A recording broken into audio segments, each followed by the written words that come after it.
Hey guys, I'm Gamer Mate, welcome back to a new video. So I'm here back inside ROBLOX Studio, and in today's video, I'm going to be showing you how to make a variant horror game part 9. So let's get into the video. Okay, so the first thing we need to do is go inside replicate storage, open it up, go inside remote events, click plus, and then add in a remote event. Name this to cutscene event. That's because we're going to be making a short cutscene or a moving camera. So once we've done that, we can just close that off.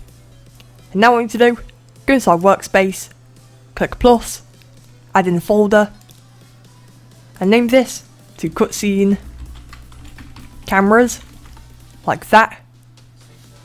Now what we need to do is add in a part for our camera. So add in a part, make sure it's anchored, and then we just resize it. Also, let's make sure it's facing the right way.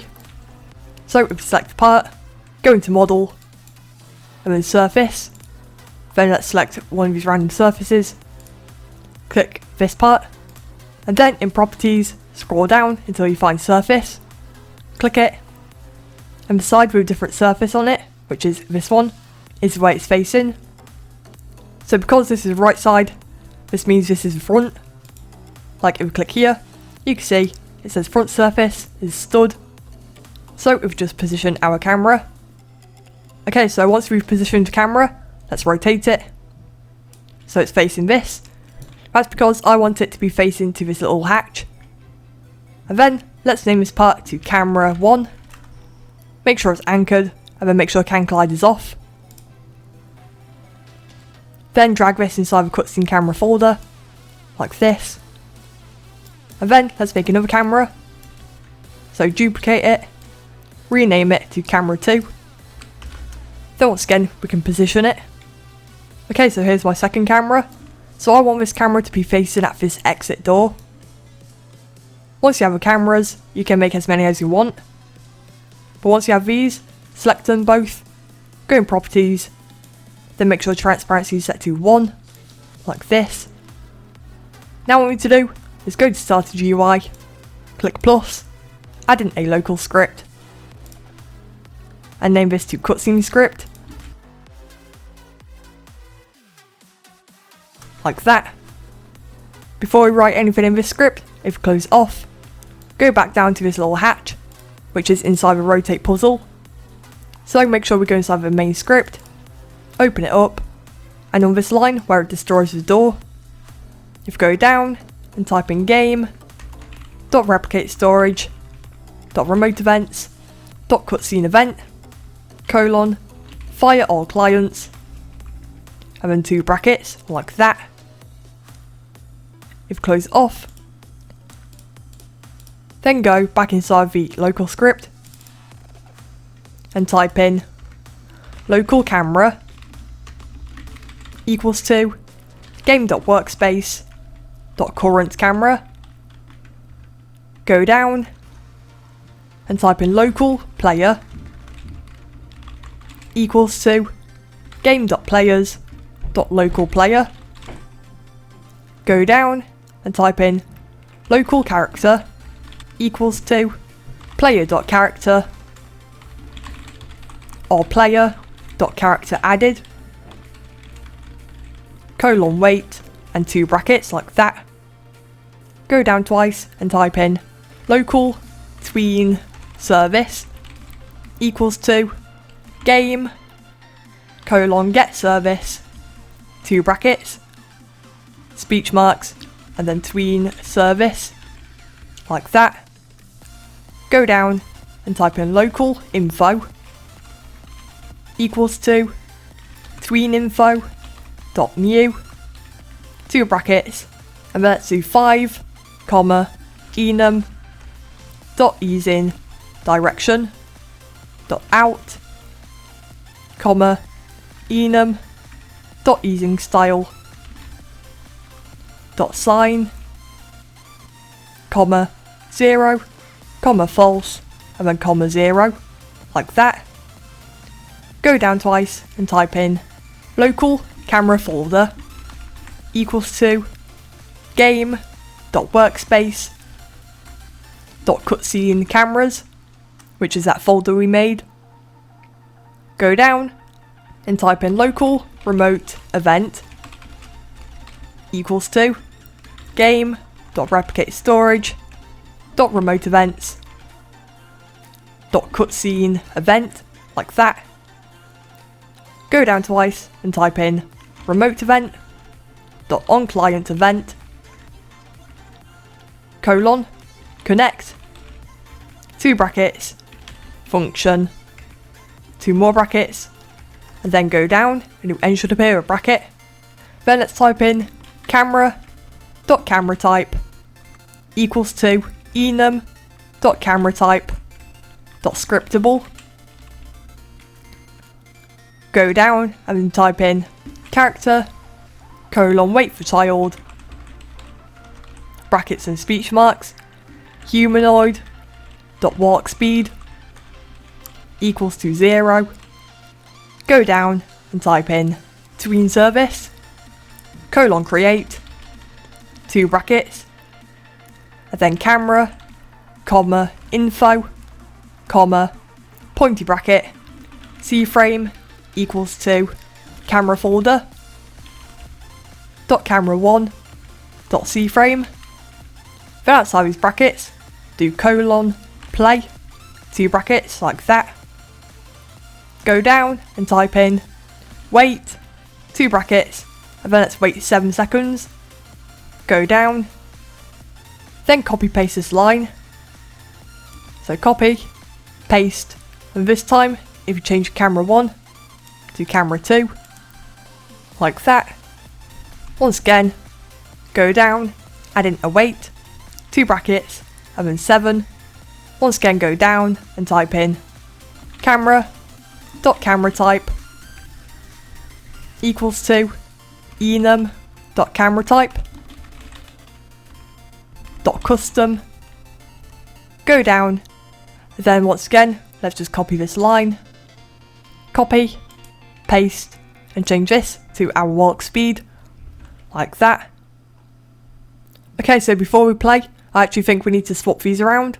So select enum.easinstyle.sign, so cut that and paste that before the easing direction, because I just had an error in the output saying about that. So now it should look like this. Once again, close it off and click play.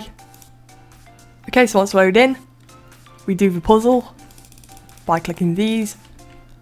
Once they're all green, then it should tween the camera, like this. You can see it cutscenes to the first camera.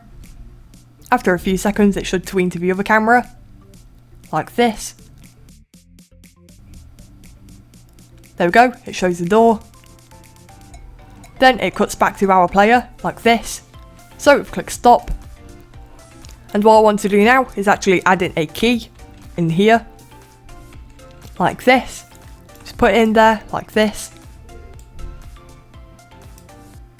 Let's make a trigger for this exit door. So add in a part. Make sure it's anchored. Then you resize it. Make sure transparency is set to 1.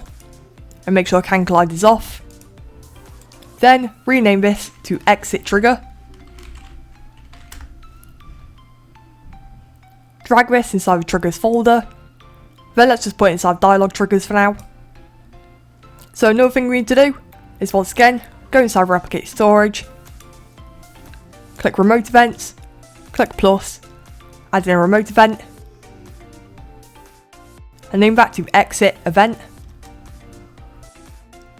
So now we'll click the trigger, click plus, and add in a script.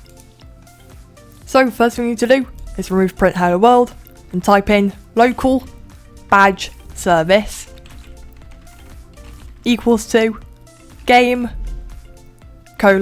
get service brackets speech marks and then badge service, like that.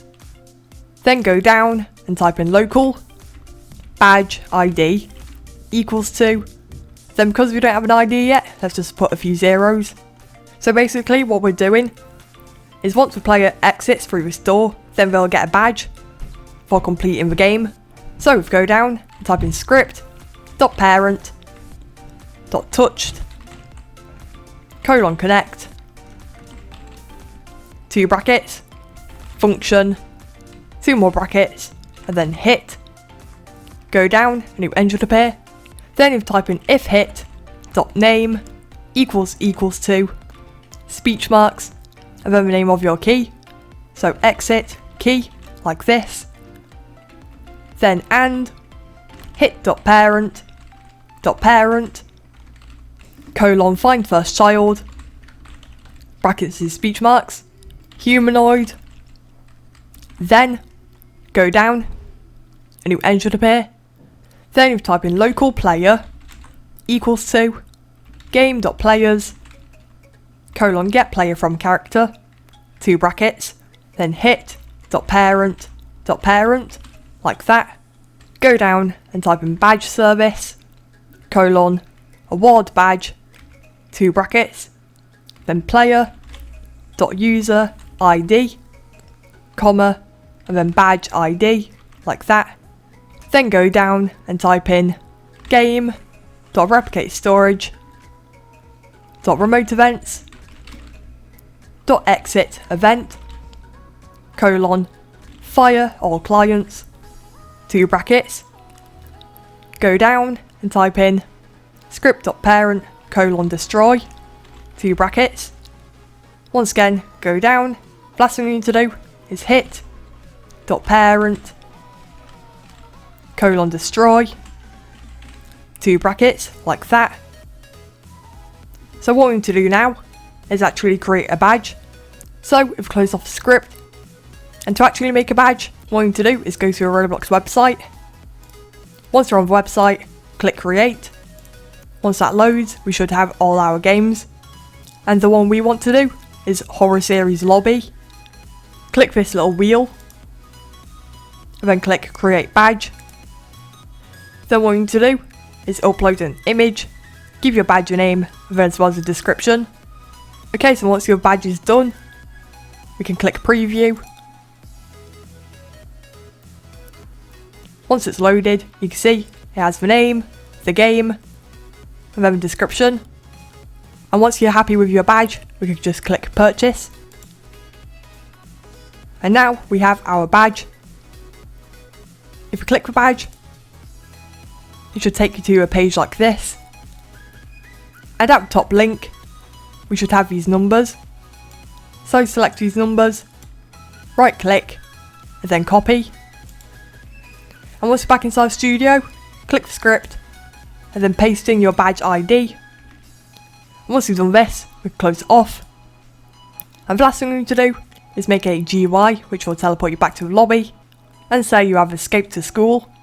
So to do that, let's just go inside Start GUI, add a Screen GUI, and name this to Exit GUI.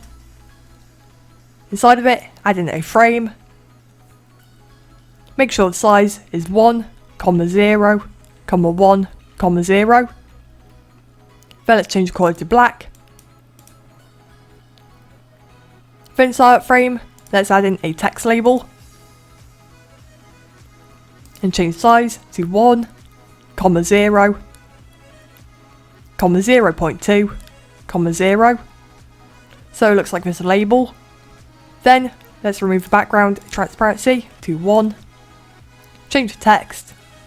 Make sure it's scaled. Let's make it white. Change font.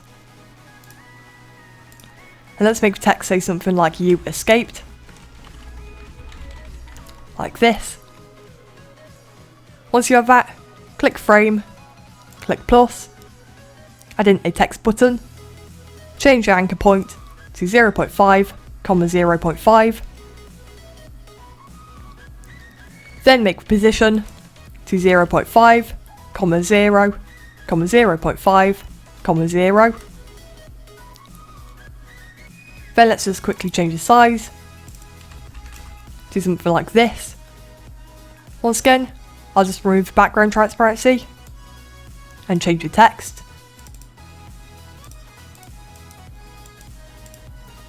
And change this text to say, return to lobby, like that. Inside of this button, click plus, add in a local script, and type in local teleport service equals to game colon get service brackets speech marks and then teleport service, and type in script.parent mouse button one click colon connect 2 brackets function 2 more brackets, and then go down and it will enter the pair a bracket, and then teleport service colon teleport 2 brackets, and then paste in your lobby ID. To get the ID, close off script, click view, click asset manager, click places, and find your lobby. Right click it. There should be a window, I don't know if you can see it on the video, but it says copy ID to clipboard. If you click that, go back inside the script and paste in the ID, like that, and that should be the script done. All we need to do now is click the button, scroll down to visible, make sure that's off, then click text label, go down to text, and change text transparency to 1, then click frame, scroll up, and change background transparency to 1, like this, and now click the screen GUI, click plus, add in a local script, and type in local tween service equals to game colon get service 2 brackets and speech marks, and then tween service. Go down, type in local info equals to tween info dot new 2 brackets, and then 1 local player equals to game dot players dot local player, then go down. Now local remote event equals to game dot replicate storage dot remote events dot exit event. Go down twice and type in local screen GUI equals to player dot player GUI colon wait for child brackets and speech marks, and then exit GUI.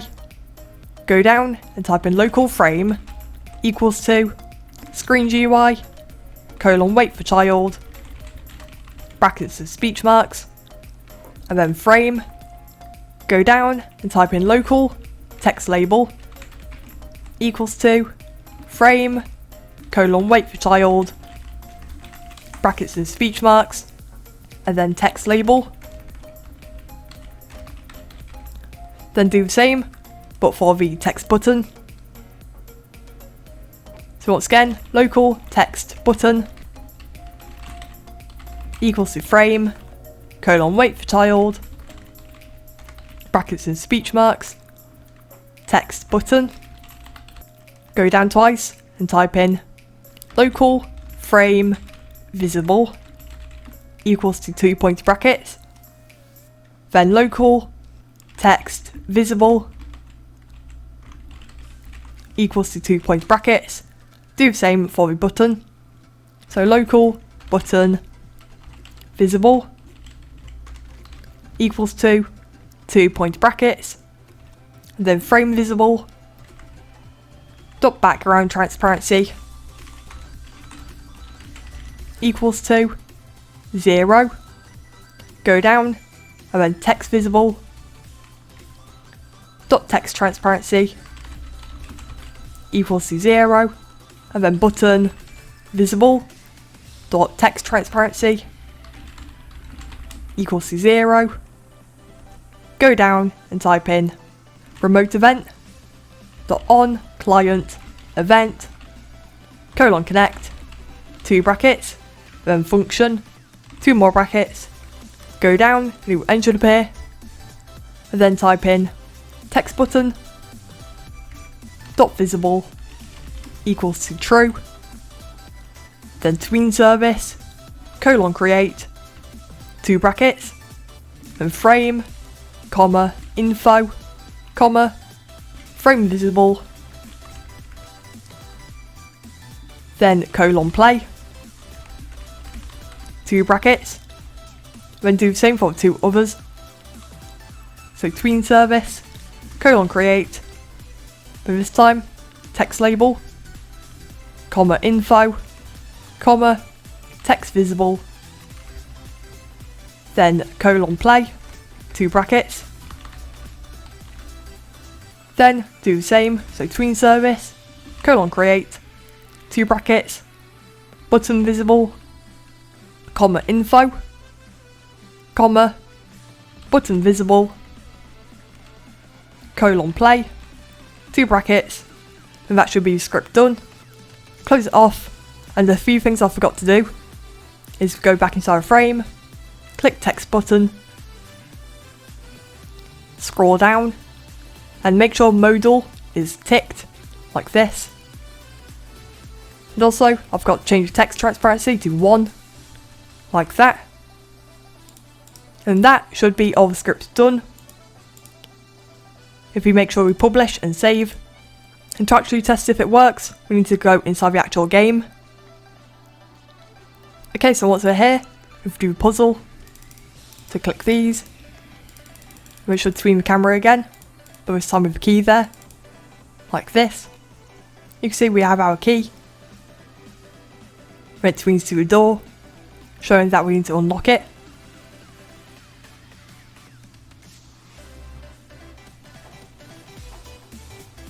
So if we click the key, we can pick it up, go to the door, and then we get the badge.